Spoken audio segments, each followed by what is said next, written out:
Welcome, everyone. My name is Daniela Bleichmer. I am a professor of art history and history at USC and the director of the Levan Institute for the Humanities.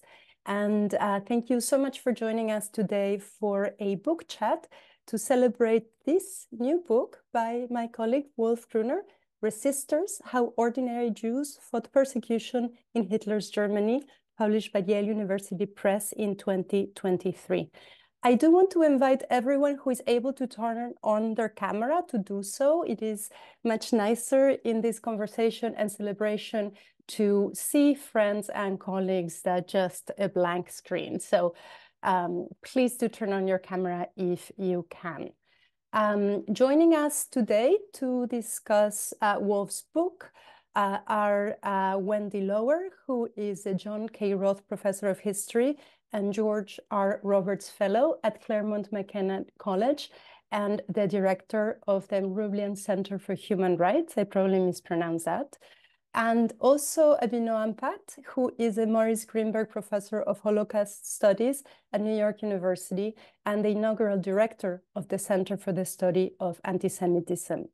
Today's conversation will be moderated by Steve Ross, who is Distinguished Professor of History, Dean's Professor of History, and Marian and Myron Casden, Director of the Casden Institute for the Study of the Jewish Role in American Life. And of course, our guest of honor, Professor Wolf Gruner, is the Chappell-Garand Chair in Jewish Studies and Professor of History at USC and the founding director of the USC Dornsife Center for Advanced Genocide Research. The program is very simple. Wolf will first talk briefly about his new book, tell us all about it, and then he will be engaging conversation with Professors Lower and Patt for roughly half an hour. And roughly the last 20 minutes will be for questions from everyone here, moderated by Steve. And if you want to ask a question, we will ask you to please raise your Zoom hand so that Steve can give you the microphone. So many congratulations, Wolf, on this new book, and please tell us about it. For which you will have to unmute yourself.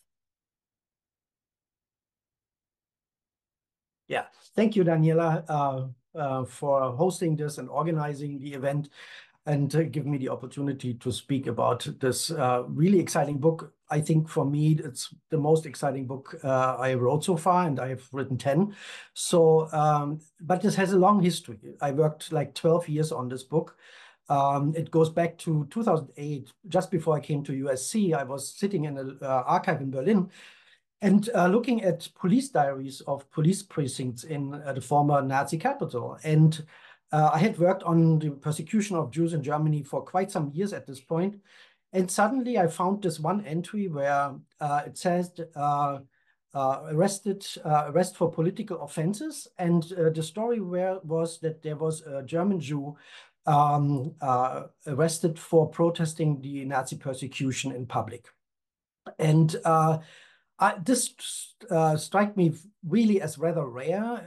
And it also didn't leave me because it challenged this kind of common understanding of Jewish resistance during the Holocaust, which was mainly focused on group and organized resistance, on armed resistance. We always think about the Warsaw Ghetto Uprising, the partisans, but to kind of speak up in public in the capital of the Third Reich and protesting and criticizing the regime, this was kind of something I never encountered. And so this is the beginning of this story, which ends with the publication of this book. What I try to do in the book is, first of all, I shift the focus from Eastern Europe to Nazi Germany. For Nazi Germany, we always thought that the German Jews were rather kind of adapting to the increasing persecution, and there was not much resistance. And I think this, again, has to do with this kind of understanding that resistance only was kind of group and organized. So my focus is on individuals, not on groups. I investigated these individuals using a new definition where I introduce practically that individual acts are also have to be kind of understood as resistance to Nazi plans or actions of any kind. But I also use kind of new sources, a full kind of new set of sources, which is kind of surprising. These are mainly kind of perpetrator sources, like the first one I found, like the police diary, but a lot of police reports, also court records in abundance. And I started with Berlin. And then I thought maybe Berlin is kind of an exception of the rule because it was this big city and there was more anonymity for Jews. But so I did comparative work on several German cities, Frankfurt, Hamburg, Leipzig, Dresden, Munich, and I added Vienna in Austria, in annexed Austria. And to kind of complement this new source base, I also added 170 interviews from the Shoah Foundation, the Visual History Archive. So interviews with survivors. And what did this yield? So this new set of sources and the incorporation of individual acts kind of produced an astonishing amount of individual stories and a big variety of acts of resistance. For example, one of the big stories in the book is the story of Hans Oppenheimer, who was 17 years old and during the war kind of set off wrong fire alarms to divert the firefighters from the actual bombing sites of the Allied bombing raids. So I found a huge variety of different cases, and what I try to do in the book is I tell 5 main stories. These stories, each is representative for one category of resistance, which I kind of came up with, challenging Nazi propaganda, oral protest, written protest, disobedience of laws, and physical self-defense. And then in each chapter after the main story, I show that the individual story is just the tip of the iceberg. So what I try to do with the book is, first of all, commemorate these acts of resistance because they were extremely courageous, and some of them ended really with kind of the death of their protagonists. So some escaped. So there are stories which are very dark, but there are also stories of hope in the book. And what I can do is not only show a huge variety and also kind of challenge the myth that mostly men resisted, because my stories equally focus on women and men. And then to, in a way, the whole survey, the whole kind of set of stories, in my view, challenges also this myth of Jewish passivity during the Holocaust, specifically for Nazi Germany. And I think what the book does is to really remind us that Jews, young and old, men and women, were historical actors in their own right. They had agency and they executed this agency. I think that should do it for now. Thank you.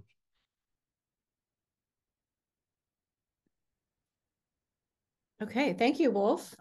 So I think I'm first to ask questions. It's a pleasure to be here. Welcome, everybody. I appreciate you joining the call about this fabulous book.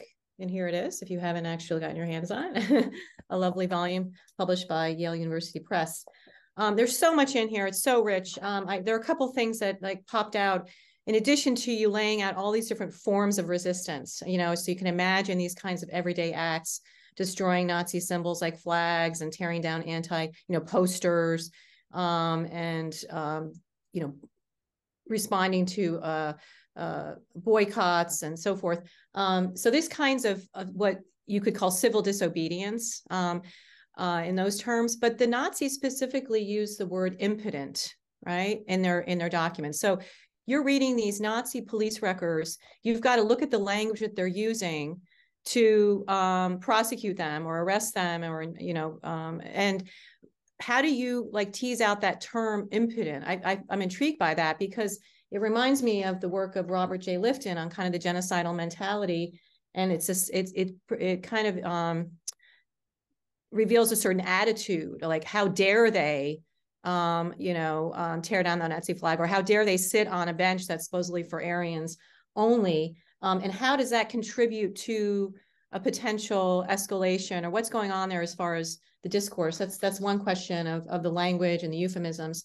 And then I also wanted to ask you about one of your conclusions, in which you say that your research supports Philip Zimbardo's statement from decades ago, and I'll quote, that individual behavior is largely under the control of social forces and environmental contingencies rather than personality traits, character, willpower, or other empirical, unvalidated constructs. Because you look at all these different figures, they're women, they're men, they're young and old, city, countryside, pre-war, post, during the war, and you see that there's no real pattern of like the resistor, even the repeated resistor, that in fact it's coming up, from in all kind of sectors of society. Is that, on the one hand, that's a wonderful thing that humans, regardless of their background and location, that they are almost by nature going to act out in this way, that exists, that will. But on the other hand, you say that these individual acts, have been minimized. They seem like isolated acts. So I just want you to kind of maybe address a couple of those points to get started. Yeah, thank you, Wendy. So to the first question, the term impudent Jew is kind of a common anti-Semitic term, which was used even before the Nazis came to power. But for me, interesting was that previously, before my work, most kind of historians used Nazi reports by the Gestapo, by the SS, by local administrations to get a hint or kind of a glimpse into what Jewish attitudes were. And in these Nazi reports, they often come up with this term impudent Jew. And I thought, as many historians, that this term was only used as a pretext to introduce new radical measures. And there was no real ground for it. It was just an anti-Semitic ideological term. But then I found actually that there was a grain of truth to it, because, for example, in July 1935, there were anti-Jewish riots in Berlin. And the Gestapo wrote in their report that Jews were born with disrespect for state authority. So then one has to put together with this report that at the same time, in the same months, more than 100 Jews were arrested for offenses against the state and the Nazi party. So the term was used because Jews actually protested or rebelled. So this goes till the end of the war. So we only find this term in official Nazi reports, because they also didn't want to really talk about resistance, because they rather would depict a weak Jew, right, than kind of Jews who resisted. But in the actual kind of police reports, in the court records, this language is actually not used. Only sometimes by prosecutors who would kind of judge the Jewish defendants and portray them in a kind of very anti-Semitic light. So there are references to this. To your second question, so I think the main lesson for me of this book is really what you already highlighted, that I could not find any pattern of Jewish behaviors, any kind of character traits which enable individuals to resist more than others. And this speaks a lot against actually the whole literature in psychology, which mainly focused on rescuers from the 1970s, which they came up with ideas that especially marginalized people would kind of resist and so on. There were several theories, but the results, kind of the practical results of this research shows that highly educated people resisted in the same way as blue-collar workers. Teenagers of 15, 16 years, 17 years old resisted, as well as people who were 71 or 83, women equally as men. And in many cases, we see, or what I kind of extracted from the sources, is that they kind of react to certain situations. That means we don't have, which I found really interesting, not something which I expected, that in the beginning there would be more protest and resistance. And then as the story went, Jews would adapt to the situation and resistance would decline. It's also not the opposite, that the more persecution, that there would produce more resistance. What I found is actually something which you can maybe portray as waves of resistance. Jews reacted to specific incidents. That means either, for example, national laws which were introduced, like the Nuremberg race laws, violent events like the program of November 1938, Kristallnacht, or the deportations when the mass deportation started. So you have spikes of resistance. That's a general trend. But then also on an individual level, you see that they resist and rebel to responding to certain local situations too, not just to national situations. What happens in their city, how persecution emerged there, how it was practiced against them specifically or Jews in general in the city, that determined responses. So what I would say is the kind of lesson from the book is anybody has the kind of possibility to resist. And in a way, this speaks also that everybody has also a certain responsibility to do it. Thank you. I'll jump in here. So first of all, Wolf, congratulations on this fantastic book. It's a major accomplishment and makes a major contribution to the field. And I think one of the points that I want to follow up on is specifically this the significant new argument that you make, which is to, as we've just talked about, to expand the definition of resistance and also to complicate our understandings of how we define defiance, amidah, resistance, to include, as you argue, these individual acts that are often overlooked in broader histories of the Holocaust. And so this is the point that I want to follow up on a little bit and ask you to explain a little bit more. And I'll just note that, as you've talked about, one of the fascinating things that you do here in the book is also to model the way in which we should be writing this integrated history of the Holocaust, which is to use all of these different types of sources, Gestapo reports, police reports, what we would label as perpetrator sources, together with Jewish sources and with the survivor testimonies, which you use so effectively in this, to put them all together to write a new history. But what I want to follow up on specifically is your point that you make about Yehuda Bauer's widely cited definition of Jewish resistance, and your expansion of this idea to, you add the any individual, so you expand beyond any group action, and you add any individual or group action in opposition to known laws, actions, or intentions of the Nazis and their collaborators. And then you expand on this idea, and this is what I want you to comment on. In the introduction, you write, at the core of the current Amidah understanding is the preservation of Jewish religion, culture, and education against Nazi prohibitions, which was very important in the ghettos in occupied Poland. Yet, you write, this was a non-issue in Germany proper, where the Nazis forced the Jews to maintain their culture and education in segregated associations and schools until 1942. And so can you tell us a little bit more about how this study that you've done, which focuses specifically on individual acts of resistance and the 5 categories that you've talked about, but specifically the context of Germany and the Greater Reich at this point in time, how this really contributes to our understanding of this broader definition of resistance, and what you think this will do for potentially other studies that want to write about resistance, broadening the category to look at individual acts beyond group or organized activities.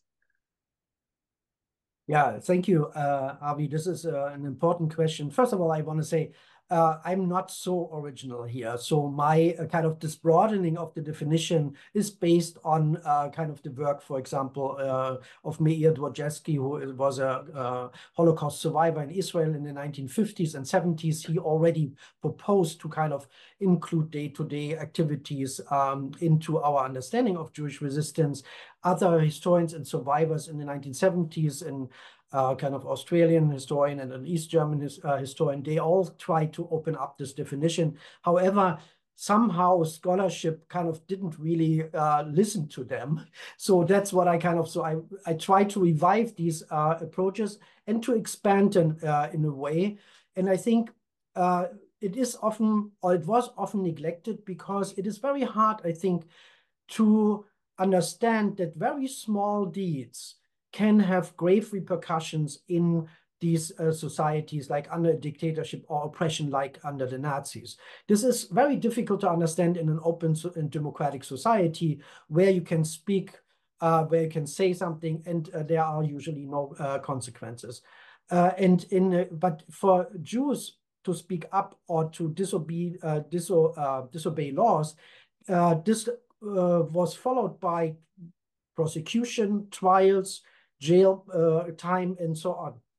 So what I think, what it shows also, and I think how it enriches our understanding of Jewish resistance is not only by focusing on individuals, but it also highlights that we need to take into account that every environment produces different forms and very specific forms of resistance. And that's why I highlighted this difference between the ghettos, where the kind of preservation of religion, education, kind of clandestine schools were necessary as a counter to the persecution, while in Germany, other forms of resistance were important. Why? Because the Nazis segregated kind of Jewish culture and so on, and were even support the segregation of culture. So I think in the future, we need to really think about where does something happen, what are the circumstances, and how do the people react to these kind of very specific circumstances. So I think while my categories may be applicable to other, let's say, annexed or occupied territories. So for example, my book, last book before this resistance book was on Bohemia, Moravia. And there I already found that my concept actually is applicable also there, because I found also countless kind of cases of individual resistance.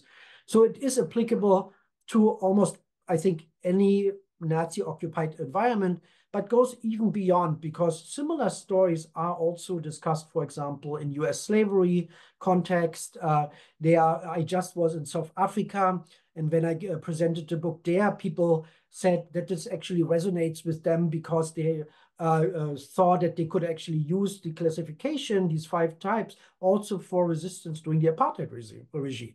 So I think this focus on individuals highlights a huge variety of overlooked kind of important acts of resistance. Thank you.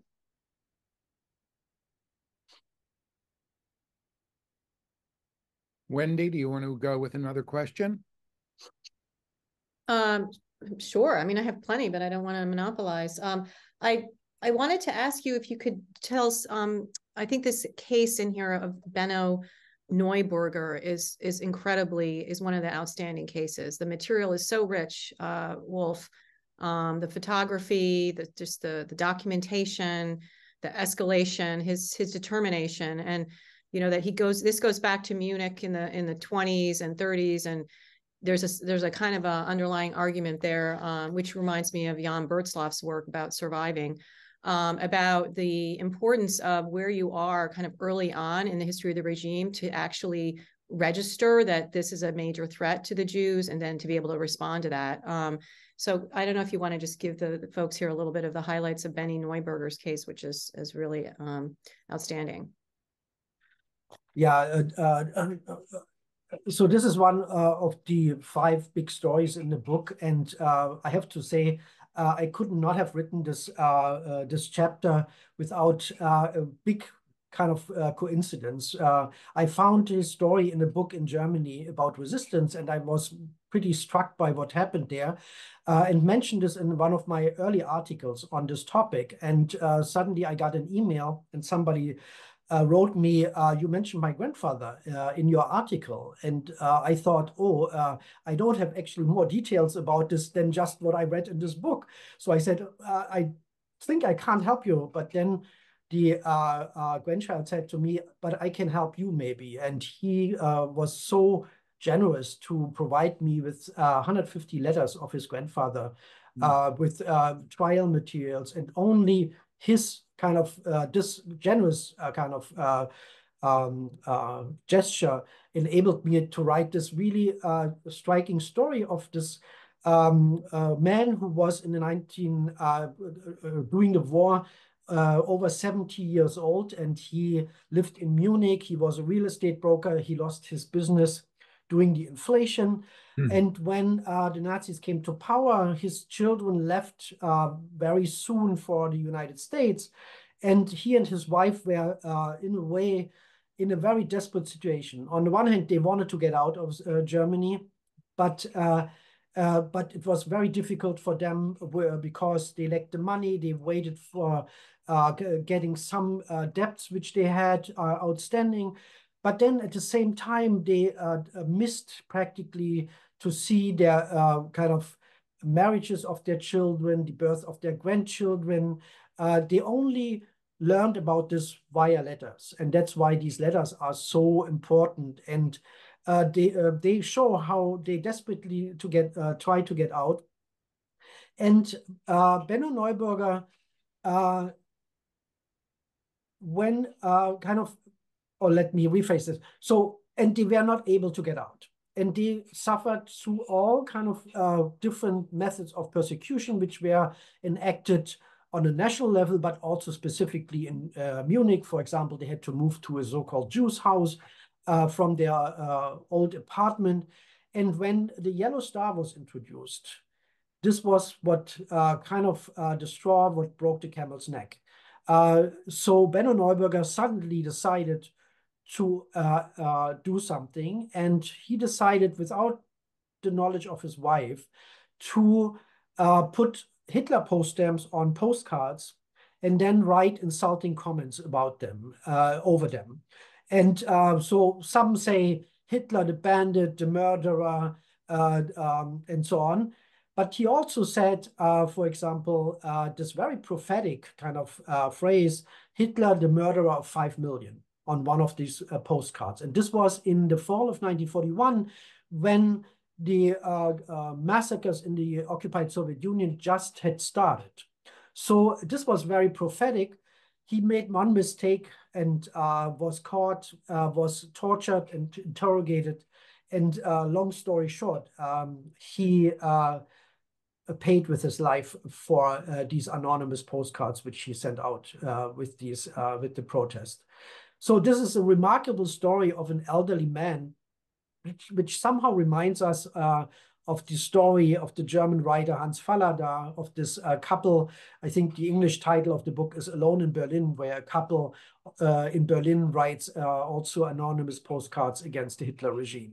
So that's a remarkable story in itself. And as I said, I was only to write it and to honor it because of the grandson.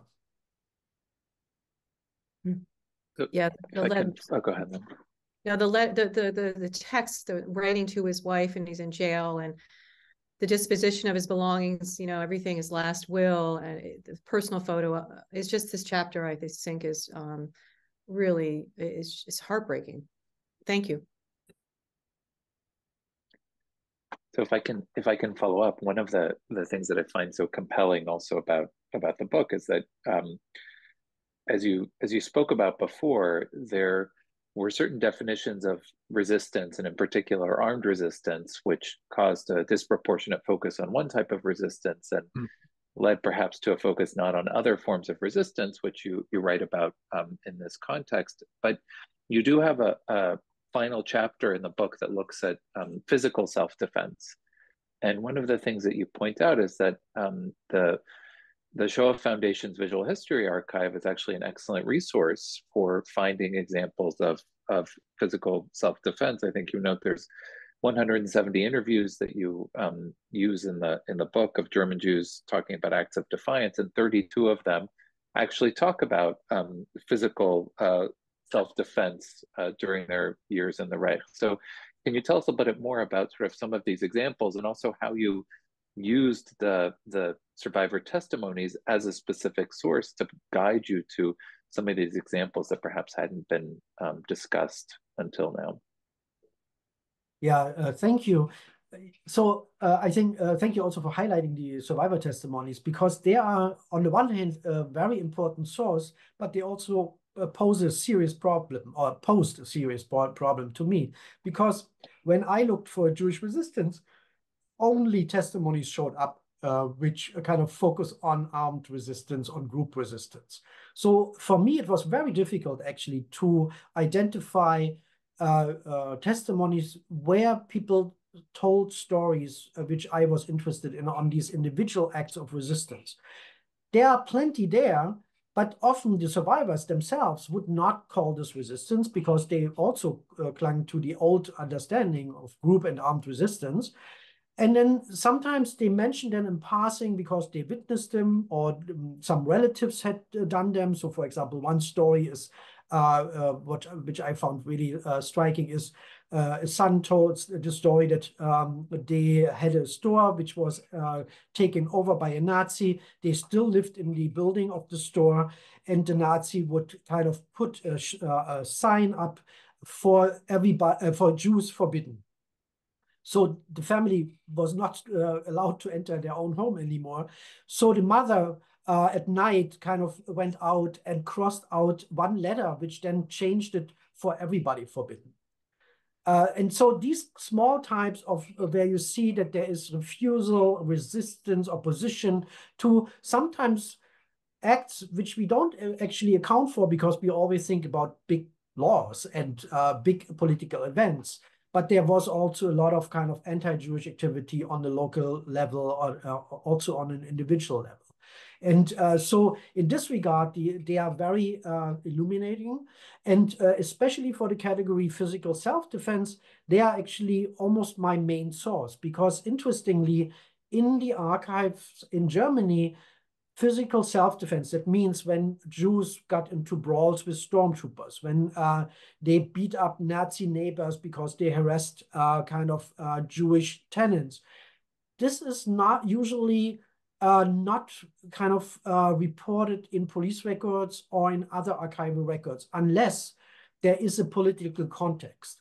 If the stormtrooper would have been beaten up by a Jew, and the Jew would have kind of insulted Hitler in the same moment, then this would be noteworthy and then would be put on trial. But just the physical self-defense almost never ended up kind of in archival sources.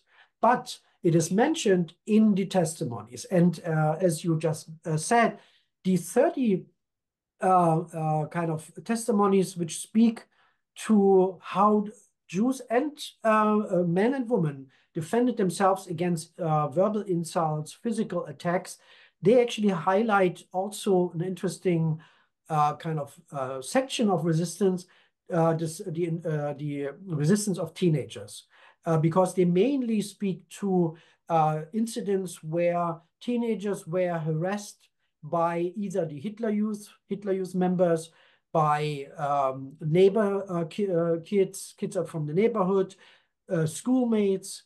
And here, interestingly, and I want to highlight this, from these 30 testimonies where survivors reported as a teenager they had physically defended to defend themselves, 11 were actually by women.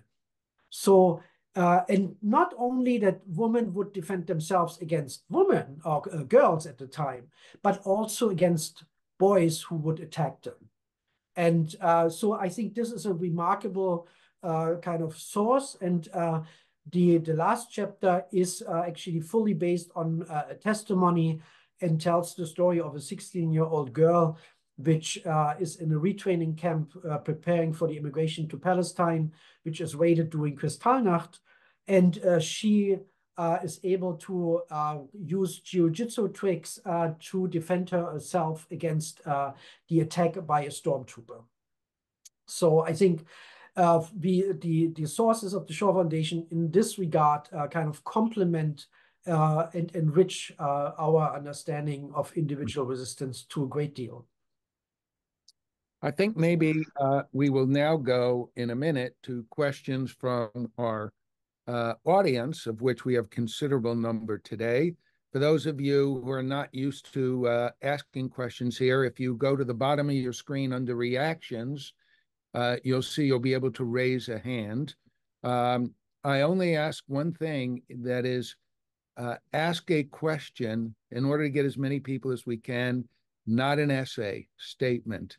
But I will use my platform as moderator just to say one thing about Wolf's book. For those of you who have not read it, it is both incredibly readable, very interesting, and it also answers a question that I grew up with. I'm survivor, double survivor son, from my mother growing up in Lodz and then going to Auschwitz, Bergen-Belsen, and finally to a work camp in Salzwedel, Germany. And my father going from the Warsaw Ghetto to Treblinka and eventually winding up in Dachau. And I grew up with my generation asking the question, why didn't Jews do more to resist Nazism in Europe? And, you know, for a long time, it was a very difficult question to answer because it looked like they didn't do more. You know, they marched off like sheep. But Wolf's book is really important because what it says is that resistance isn't always about picking up arms. It isn't about getting guns and shooting the people who are oppressing you. It's about small acts of everyday life that have huge consequences if enough people resist. And therefore, again, I just want to say for all of you, whether you're interested in European history, American history, this is a book really worth reading and digesting and learning from. So again, if you will raise your hand, I would be happy to call on people. But let's see. And maybe while people gather their thoughts, we can have one last question from Wendy or Avinoam, if people need 1 minute to collect their thoughts into questions. Wolf, do you want to say something about your use of photographs? I have a particular interest in that as far as the expressions of the Jewish resistors, the kind of what kind of, I don't know, is there irony, a kind of humor, a defiance as you describe it? It's quite a few. Mm-hmm. Oh, sorry, Wendy. No, but thank you for the question. Yeah, so what I thought was also for me striking when we kind of change our lens into this broader concept of resistance, then it struck me that just looking at familiar photographs in a way produced different impressions. So, for example, there are photographs which you find in a lot of Holocaust standard books depicting, for example, the terror of the first weeks when stormtrooper kind of drag somebody to the center of Munich. But with the new lens, we realized that this was not a random act of terror because he has a sign around his neck saying, "I won't complain at the police station anymore." Mm-hmm. So rereading photographs is part also of the story. And what Wendy just, Daniela showed. So the cover of the book was, when I saw this the first time, I knew this has to be on the cover. This is Lizzie Rosenfeld from Vienna, and this is 1939. And she is sitting on a bench, and I don't know if you don't read German, it says only for Aryans, so not for Jews. So the first offense is she's sitting on the bench, which is she is not supposed to. But then look at her body language. This in itself shows her defiant kind of nature here, right? How she embraces what she is doing. And then the second offense is that actually she asked a friend to take a picture of this, of the act of defiance. And the third offense is that she actually smuggles the negative out of Germany when she emigrates. And that's how we are now able to see it, because it's now at the Holocaust Museum in Washington, D.C. So, and this is not the only one. And there are, for example, there's also the question that photos themselves can be act of resistance. So in the book, there is a photograph which shows the destruction of a Jewish home during Kristallnacht.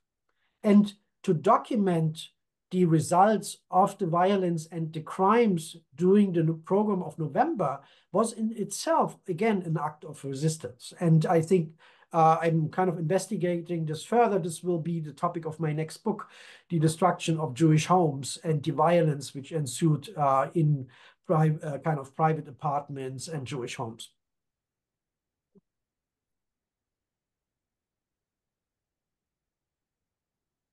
Steve, if we're still waiting for other questions, I'll jump in with a question in the meantime. Oh, I see somebody has come in with a question. I'll hold off. Well, the question basically is, this research reminds our listener of scholarship like Domination in the Arts of Resistance, hidden transcripts, and cites James Scott's book, Race Rebels, Culture, Politics, and, oh no, it's the Robin Kelly, Race Rebels, Culture, Politics, and Black Working Class. Wolf, symmetry between slave resistance and resistance by Jews in Germany? Yeah, I think, as I already mentioned in the beginning, I think there are a lot of parallels, and I mentioned this in the introduction. I also cite James Scott, which I'm also very kind of grateful for his work.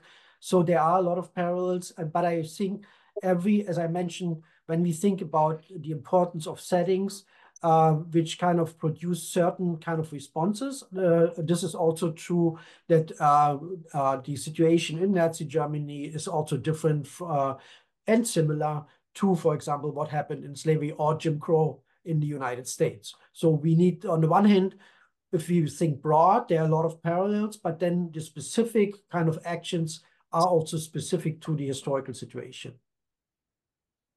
Susan Lowenberg? Yes, you cited these individual acts of courage among Jews, but why do you think the vast majority of people, of Jewish people, did not resist and did not resist earlier before it was too late? Yeah, so I think I would say, first of all, I would not subscribe anymore that the vast majority has not resisted. It's just that we don't know about this. So, for example, I was a one-man show. I taught, I had to use my summers to go to the German archives. Many German archives are still untouched. Yeah, there are lots of cities which I didn't go to. So there's still a lot to discover. So I think, first of all, there's way more in the archives. Second, a lot of the actual acts of resistance didn't leave traces if they were not denunciated. And we know this from the Shore Foundation testimonies, which is, again, a very important corrective here. The story I told about the changing of the letter, there were a lot of investigations, but they never found out who actually did this. So I think there is a vast kind of number of acts which we don't know about. So I would not subscribe to say the majority was kind of not doing anything. However, there is a kind of grain of truth to what you said, because I was interested, why are all of these acts forgotten after the war and not looked at, not discussed? And what I found is that that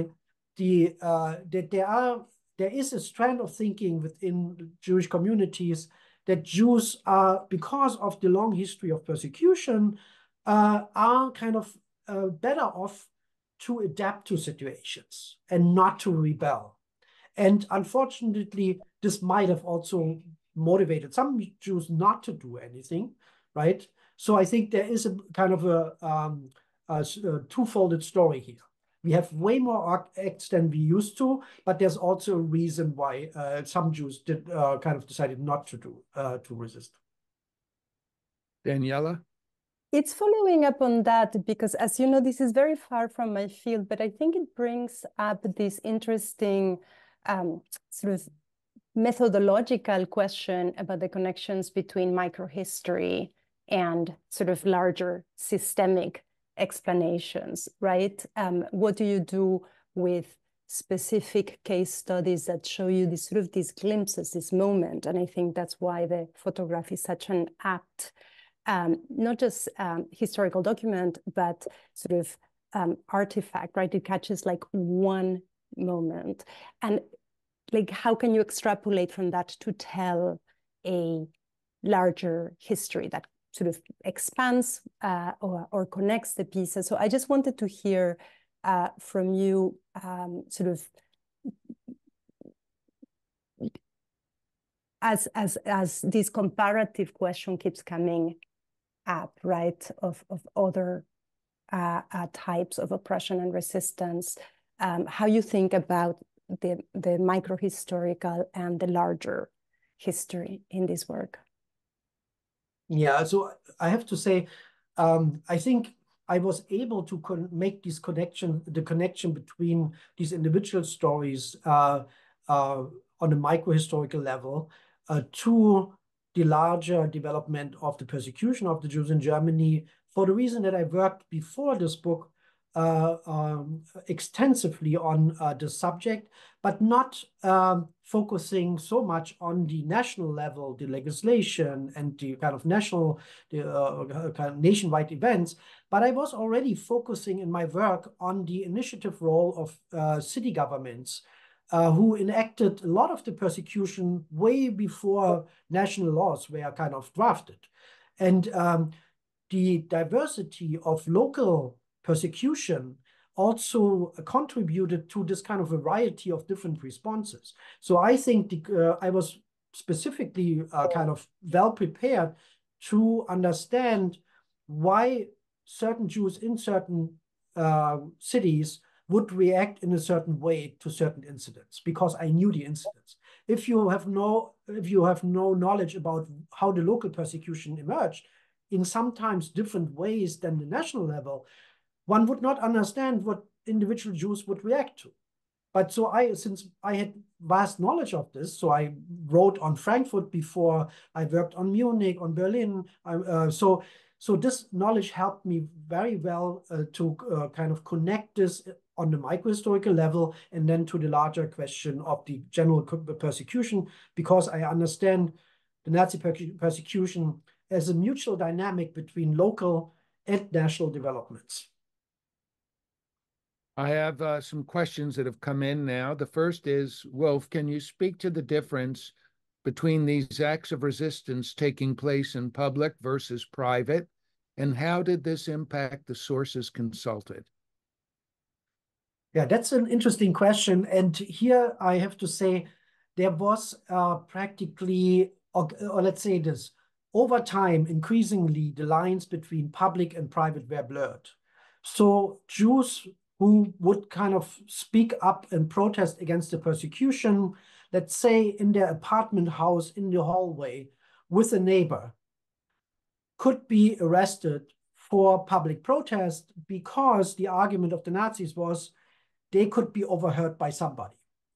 And so the lines between private and public was totally kind of obsolete at a certain point. So there was no protection, so to speak, in the private sphere, and much less later on, for example, when Kristallnacht, when private spaces were no refuge anymore, they were invaded and so on. So I think that's really important. It showed also the danger, but I also think it is important to mention that most Jews, men and women, would know about the risk and did it anyway. They were conscious about the potential repercussions for themselves, for their families, or for their friends. So I think this we also have to take into account. In most cases, they were not kind of coincidental acts or out of the situation without any conscious impetus.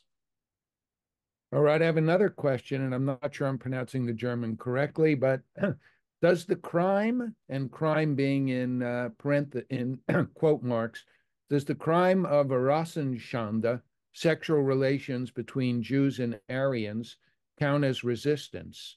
It is an example of individuals' contravention of Nazi laws. What do you think about that? That's a good question. In the book, I actually don't go into this because there is more work done on, let's say, the kind of prohibition of sexual relationships between Jews and non-Jews. And there's also more written kind of about the grave consequences. But this is one of the things where I think there is a gray zone. I thought more about the question, for example, is suicide kind of an act of resistance? And in some cases, I have to say yes, because we have in the archives, there are, for example, letters which point to that this was a deliberate act of resistance. In other cases, there are kind of, they committed suicide in a public setting, like in a graveyard, with kind of using their First World War decorations to display kind of that this is an act of defiance. So there are, I think, discussions to be have in the future to think about all of these questions. Like I didn't talk in the book much about, only at one point, that hiding also. Some people say, oh, this is just evading persecution.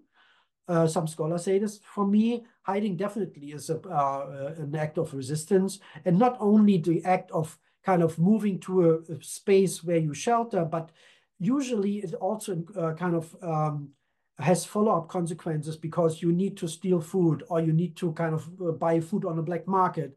You have to do other things to survive. So there are a lot of things which are connected to these acts, which are in themselves also acts of resistance. All right, I think we'll have our last question, because we do want to end at 2 o'clock. And it's a question about the category of resistance. When it becomes an individual act, does it become harder for the historian to distinguish between resistance and survival? Would you want to count it as resistance if people challenge Nazi authorities over the imprisonment of their family members?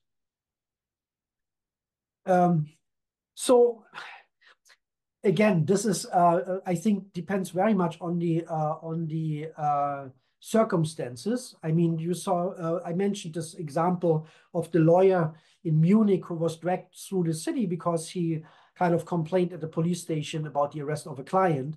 So the consequences could be very grave.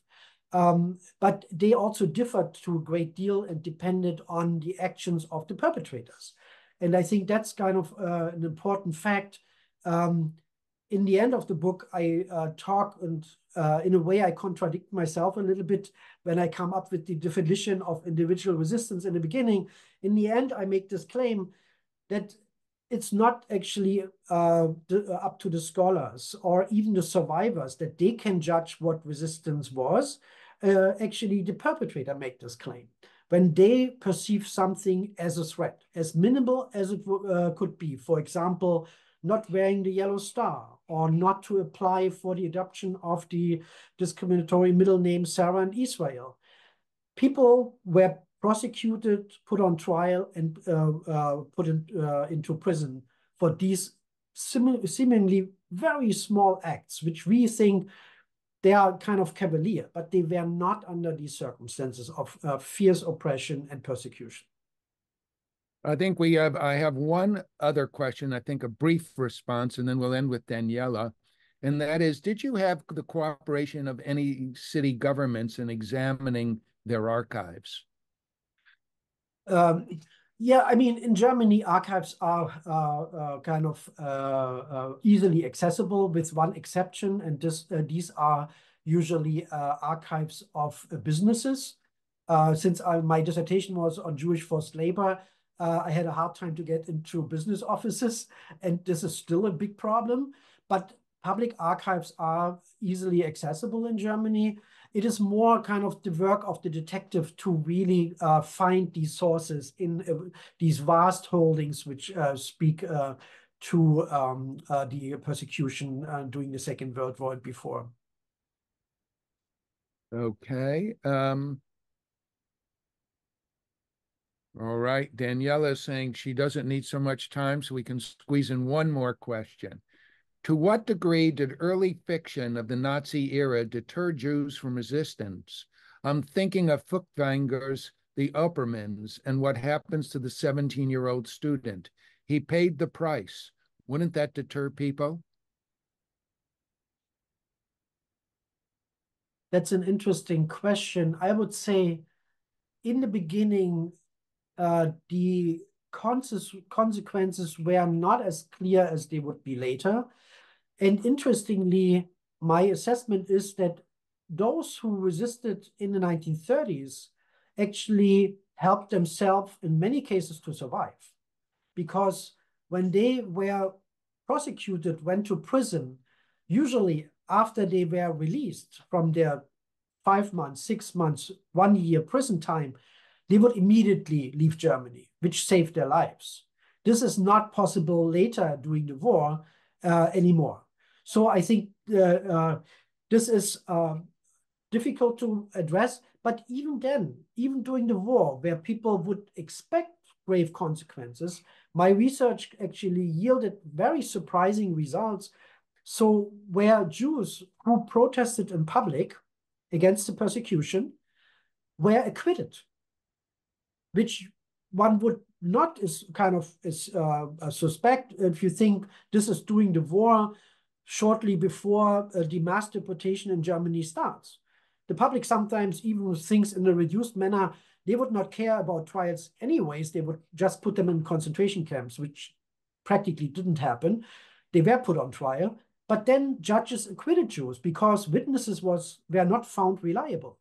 So it was individual also responsibility of the perpetrators how they actually acted towards the Jewish resistance. So there are surprising results in the book also about the judicial system and our previous understanding of this kind of steady Nazification, which doesn't mean that individuals had not leeway to kind of make their own decisions in the judicial systems. And while prosecutors often were more anti-Semitic, judges had still some kind of space to operate. And I may end with the story of one judge in Hamburg, which kind of illustrates this the best. In 1941, I found a file that he, in the spring, more or less, he had on trial a Jew for protest against the persecution, and he sentenced him to several months in prison. Several months later, a Jewish woman went into a police station in Hamburg and yelled at the police officer, "Down with Hitler."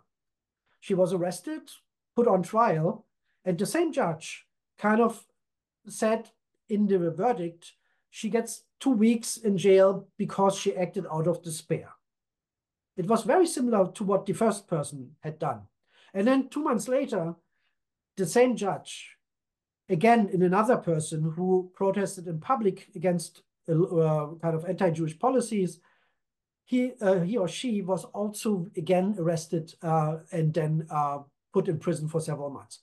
So the same judge operates very differently in different situations, kind of different circumstances. It shows that they had space to make their own decisions, and it was their responsibility too. Daniela, final Yes, word. thank you very much. Perfect timing. Thank you, Steve. Thank you, Wolf. Thank you. I want to acknowledge our co-organizers for today's event, which are the USC Casden Institute for the Study of the Jewish Role in American Life, the USC Dornsife Center for Advanced Genocide Research, and the UCLA Alan D. Leve Center for Jewish Studies. I also want to thank our guests in this conversation, Professors Wendy Lower and Avinoam Patt, and Professor Steve Ross, our moderator. My greatest thanks and also big congratulations are to the author, Wolf. Many, many congratulations and thank you for sharing your book with us. Thank you all for joining us today. And our next Levan Institute book chat will be on April 29th, when we will be discussing Christopher Hepburn's Defining Waka, musically songs of male love in pre-modern Japan. Thank you all. Thank you.